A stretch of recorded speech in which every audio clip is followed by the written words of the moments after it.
Hi guys, I'm Vignesh. இந்த week வந்து நம்ம ஷீட் மெட்டல் டிசைன் பேஸ் பண்ணி தான் கான்செப்ட்ஸ் வந்து பார்க்க போகிறோம். ஃபஸ்ட்டு வந்து பெண்ட் சீக்வன்ஸ், அதாவது எந்த ஆர்டரில் நம்ம ஒரு பர்டிகுலர் ஷீட் மெட்டல் பிளேட்டை வந்து பெண்ட் பண்ணலாம். இப்போ அதில் சில போர்ஷன்ஸ் வந்து நம்ம அவாய்ட் பண்ணுற மாதிரி இருக்கும். ஃபஸ்ட்டு வந்து பார்த்தீங்கன்னா டிசார்ஷன்ஸ்.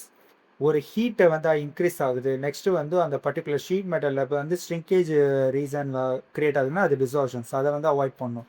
நெக்ஸ்ட்டு வந்து கொலிஷன். 2 3 பிளேட்டு அட் அ டைமில் நம்ம பெண்ட் பண்ணுறோம்னா எந்த ஆர்டரில் ஒரு மிஸ்மேட்ச் ஆச்சுன்னா வந்து பார்த்தீங்கன்னா ப்ராப்பராக வந்து பெண்ட் பண்ண முடியாது. நெக்ஸ்ட் தேர்ட் ஒன் வந்து பார்த்தீங்கன்னா மேனுஃபேக்சரிங் டிஃபிகல்ட்டிஸ். அந்த மேனுஃபேக்சரிங் டிஃபிகல்ட்டிஸை வந்து அவாய்ட் பண்ணுறதுக்கு 3 மெயின் கேட்டகரிஸ் வந்து இருக்குது. இப்போ ஃபஸ்ட்டு ஒன் வந்து அதில் எந்த ஆர்டரில் வந்து பெண்ட் பண்ணணும். இப்போ பெண்டிங் வந்து பார்த்தீங்கன்னா ஸ்மாலர் ஏரியாவில் பெண்ட் பண்ண ஸ்டார்ட் பண்ணி போக போக தான் லார்ஜர் ஏரியாவில் வந்து பெண்ட் பண்ணணும். அது ஃபஸ்ட்டு ஒன். நெக்ஸ்ட் ஒன் வந்து இப்போ உங்களோட ஷீட் மெட்டலில் வந்து ஒரு பர்டிகுலர் போர்ஷன்ஸ் வந்து ரொம்ப டிஃப்ரெண்ட்டாக இருக்குது. ஒரு பர்டிகுலர் ஏரியாவில் வந்து ஜென்ரல் கேட்டகரியாக நம்ம ஃப்ளாட்டாக பெண்ட் பண்ணால் போதும்னா ஃபஸ்ட்டு ஸ்பெஷல் பர்பஸ், ஸ்பெஷலான இம்பார்ட்டண்ட்டான ஏரியாவுக்கு தான் ஃபஸ்ட்டு ப்ரிஃபரன்ஸ் வந்து கொடுக்கணும். போக போக ஜென்ரல் ஏரியாவில் வந்து நம்ம பெண்ட் பண்ணணும். ஓகேவா? இது ஃபஸ்ட்டு ஒன். நெக்ஸ்ட்டு வந்து செகண்ட் ஒன், ஷீட் மெட்டலோட சீக்வன்ஸ்.